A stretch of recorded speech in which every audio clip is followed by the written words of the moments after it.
All right, I am filling up my ebb and flow 7-gallon containers. They're fabric liners that go inside plastic containers.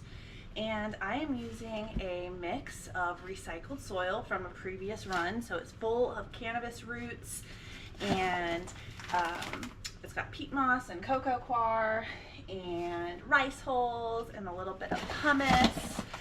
It doesn't have any minerals in it, so I'm going to add minerals. Fertilizer, and I've added a little bit of malted barley, so you can get that at your local beer shop, brew shop. Now, malted barley is full of enzymes. For those of you who want to experiment with sprouted seed teas, that's something that I used to do, and then I discovered that you can just buy malted barley at the brew shop, and it's not that expensive, and they have mastered the art of malting, which is basically germinating and then drying out the seed to maximize the enzyme content in there, because they're using that to make alcohol. So the reason I like malted barley is because of its high enzyme count. Now, enzymes are produced by microorganisms. They're produced by a lot of things, actually, and they are catalysts for chemical change. They cause reactions. So every enzyme has a specific job that it does, and there's a wide range of enzymes in malted barley, but the two that I mostly focus on are amylase and phosphatases, and that's because amylase converts, or carbohydrates breaks down into fermentable sugars, which is great for our microbes, especially those bacteria. And then, got a rice hole in my mouth. The phosphatases breaks down or solubilizes phosphorus, making it more accessible for your plant. Phosphorus is one of those nutrients that can get bound tightly to minerals and to soil particles. So it's nice to be able to unlock it. Phosphorus, malted barley, is also really high in phosphorus, so it makes sense that the seed contains everything that plant needs, and in order for you to access the phosphorus in it, it has that enzyme ready to break it down and make it available. Sprouted seeds are amazing. If you have the time and you want to do sprouted seed teas, they're a great way to unlock those enzymes. But like I said, you can just buy malted barley or malted grains of any kind. Well, not any kind, but whatever brewers use. All right, so I have filled up my fabric pots with what recycled soil I had left in here.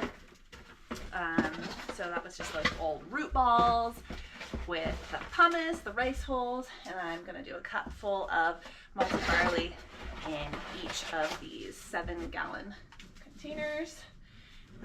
All right, so I'll get that out of my way and do another cup and go through. Let's see here, make sure my camera's still on.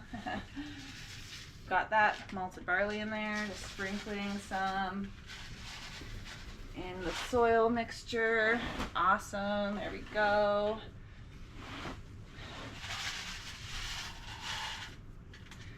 And your fungus is gonna really, really come to life when you do this. It loves to feed on the malted barley. Your worms will also too. I'm not gonna put worms in here though, because that's just not what I'm doing in these. This is not gonna have living creatures. It's gonna have living creatures, living microorganisms, but I'm not throwing worms into these little containers. Somebody asked me the other day how many worms to put in there, Ben. I just didn't even know. A handful. Really, I don't know how many worms. They proliferate like crazy. I think that's just kind of how many worms you got there, right, son? Okay, so we're going to add a little bit of this mycorrhizal fungi from Bigfoot. Bigfoot mycorrhiza is awesome. I love it. We're gonna just do it. I love it because it contains humic acid. It has they use biochar as maybe this one doesn't have biochar, but let me see. I know that a lot of them use biochar, and I really like that. So we're gonna do 1 teaspoon at the planting hole. So really, I'm just gonna pour some of this out into here. That's probably enough. And a teaspoon is just a little sprinkling. So just a little sprinkle on top. This has a few different species, I believe, of mycorrhizal fungi. You can get this on my website, queenofthesungrown.com. I support these guys. They're an awesome company. The gentleman who runs it, Zach, is a great guy. His dad actually breeds the mycorrhizal fungi, so it's a family business. You know, I'm all about the family and supporting small businesses, and they're located in Oregon, so support that PNW, baby. All right, so we've got the base mix of the potting mix, reused, recycled potting mix. We've got our balls of barley. We've got some Bigfoot mycorrhizal, which I probably actually definitely should have put in after, but I'm talking and I'm losing my train of thought. So I was gonna do a whole variety of amendments, but you know what? I really love this stuff that has everything I need. It's a bloom mix, and I do want to add a little bit more nitrogen. So I'm going to throw in some neem meal in there as well. But this is a 2-14-2, and I really like this because it uses rock phosphate instead of guano. This is a great company. You can also grab this on my store, queenofthesungrown.com. Rainbow Mix. I carry both the bloom and the grow. So my plants are very neglected. They've been in solo cups for a month. So let's see how I can turn them around. For every pot, you're basically going to put in about,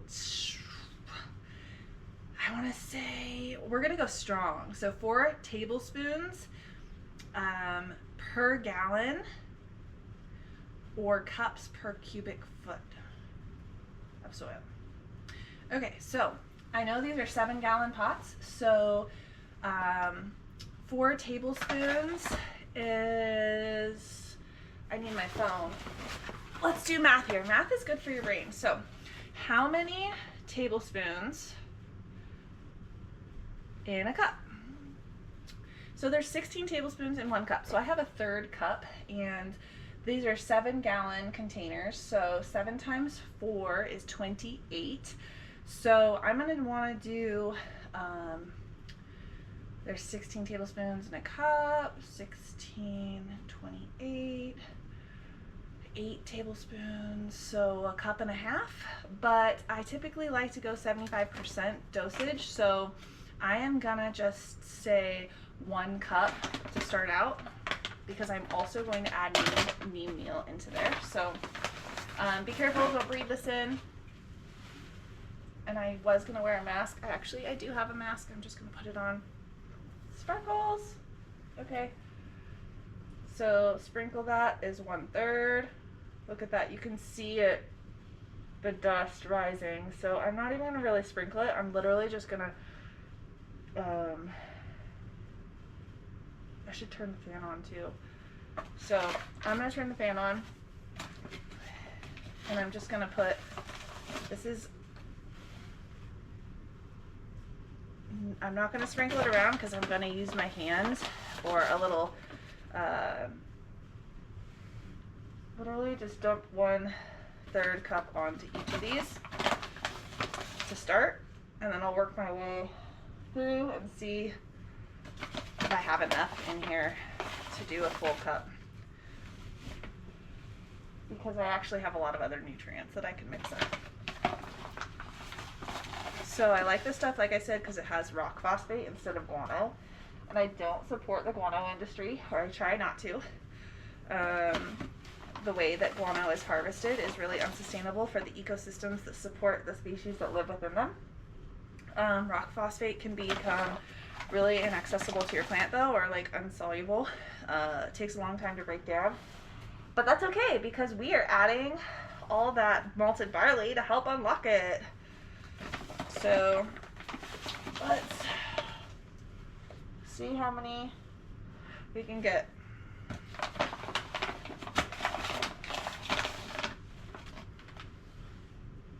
Oh, this is going to be fun. I'm excited for this grow along, follow along, whatever you want to call it. I need to get this fan going. This stuff also contains a ton of beneficial bacteria and mycorrhizal fungi. Okay, so I don't think I have enough to do another third cup on each of them, so I'm going to go ahead and skip that for now. I'll just leave that in here, and we're going to add some other things. So this is a 2-14-2, and it contains rock phosphate, bone meal, feather meal, potassium sulfate, cottonseed meal, langbeinite, green sand, and kelp. Whew. So it has 2% insoluble nitrogen. I need more nitrogen. Like I said, my plants have been in solo cups for over a month, almost like 6 weeks. Seedlings, I really neglected them. But we're going to turn this around, and I'm going to show you it's okay. You don't always have to have healthy plants. Sometimes life gets in the way, and you just fuck around and find out. So we're going to add this neem meal. I talked about its benefits in my last video, so check that out. But it's great. It smells like Indian food. I didn't even check the recommended dosage, but I'm really just going to put 1/3 cup on each of these. So 2 cups equals a pound, half a cup equals 4 ounces, 1 tablespoon equals a ½ ounce. We're going to use, for new transplants, add 1 to 2 tablespoons per hole. So what did I say? There was 16 tablespoons in 1 cup, so divide that by 3. It's like a little over 5 something. So there's 5 tablespoons in this. And it was saying, what did I say? How many? 1 to 2 tablespoons per hole. So I'm going to do half of this into each. Okay? Make sense? Hope it does.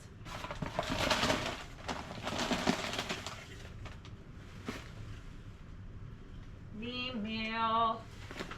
We got some chunks in there, break that up. Big chunks fell out on that one. Trying to even it out. Okay, one last. Sweet. Awesome. Awesome sauce. So we got our neem meal in there to add some more nitrogen. It's a 6-1-2. We've got our earth juice. We've got our barley. We've got our microbes with the mycorrhiza. And you know what? This BioLive contains a ton of beneficial bacteria, so I am going to just add a little bit. So we got this. And I'm just going to do the same as the neem meal. Oh, there's a cup in there already. So half. That wasn't even half, so there. These plants are not going to need to be fed for a while.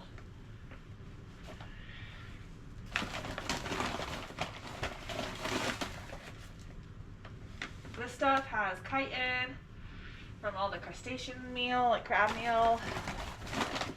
Oh, that's it. That's all I needed. Perfect. So I've got one last thing to add, and that is the gypsum, which is calcium sulfate. Calcium is needed in abundance. Oh, actually I have 2 more things to add. Hee hee. Silly me. God, this fucking mask. I need to like tie it off because it's too big for my freaking little ears. Okay, there we go. Okay, this is gonna be heavy. I didn't use both hands for that. Oh. The gypsum, the calcium sulfate. Honestly, I'm really not going to measure. I'm going to do the same. I'm going to just do half a cup, or half of a 1/3 cup, so a 1/6 of a cup in each. You know what? I'm actually going to do a full 1/3 cup, because this shit takes a long time to break down. It's really granular, if you want to see that texture. And calcium sulfate, like, your plants need a lot of calcium. It is a secondary nutrient, so it's not a macro, but it's not a micro, and arguably cannabis needs a ton of calcium. So it also needs magnesium, and calcium and magnesium are synergistic, well, all like cations basically, because they compete for cation exchange sites on your plant. So calcium, magnesium, potassium can be antagonistic or can be synergistic. So I've got this basalt rock dust, and this has calcium, magnesium, manganese, and iron in it. And I'm sure other trace minerals, but those are the amount in abundance that it lists. The other trace minerals that your plant needs are like boron, copper, cobalt in lesser amounts. So I'm going to do the same thing. I'm going to do a third of a cup on each. And this, actually I'm going to do half of a third a cup, so a 1/6 cup on each, because this is really fine powder. There's another plastic cup in this one. So this has a 1.7% calcium to 1% magnesium, and cannabis likes a ratio of about 2 to 1. Oh, hi, Meow Meow Kitty. To 5 to 1 of calcium to magnesium. So by adding that calcium, that and gypsum, which doesn't have magnesium, I need a little bit more in there. Perfect. Okay. Oh, hi, baby kitty. You coming to help? So by adding this, I'm adding a ton of trace minerals, and I'm adding more calcium, and that calcium with the gypsum with this basalt rock dust is going to be right in the sweet spot for my ratio of calcium to magnesium. And I've got a ton, I'm way more potassium in there, so it's not going to outcompete, you know what I'm saying? Like, there's more potassium obviously in this mix than there is calcium and magnesium. I didn't put that many in there. If I'm being a little crazy right now trying to explain this. I wrote an article about it. You should read it. Okay, it's on my Patreon. So we've got that mixed in. Nice. We'll add it on there. So yeah, we are good. I should use a tool, but honestly, you guys, I'm just gonna use my hands. I'm just gonna get in there, and I've got my mask on. I'm gonna just get that massaged in, and I'm getting all that beneficial bacteria under my fingernails. Make sure I wash my hands after. Get any clumps out. Ooh, yeah. Feel that. Kind of get deep down in there. It smells like Indian food, so spicy. And this is a very light mix. So going with the whole hydroponic ebb and flow cycle, this is not gonna hold. I mean, it's very, very airy medium. Oh, there's a little pocket of basalt rock dust. Break that up in there. Oh yeah, sweet. Okay, I'm gonna go ahead and mix that up, and I'll come back to you after I've done that. All right, catch you in a bit.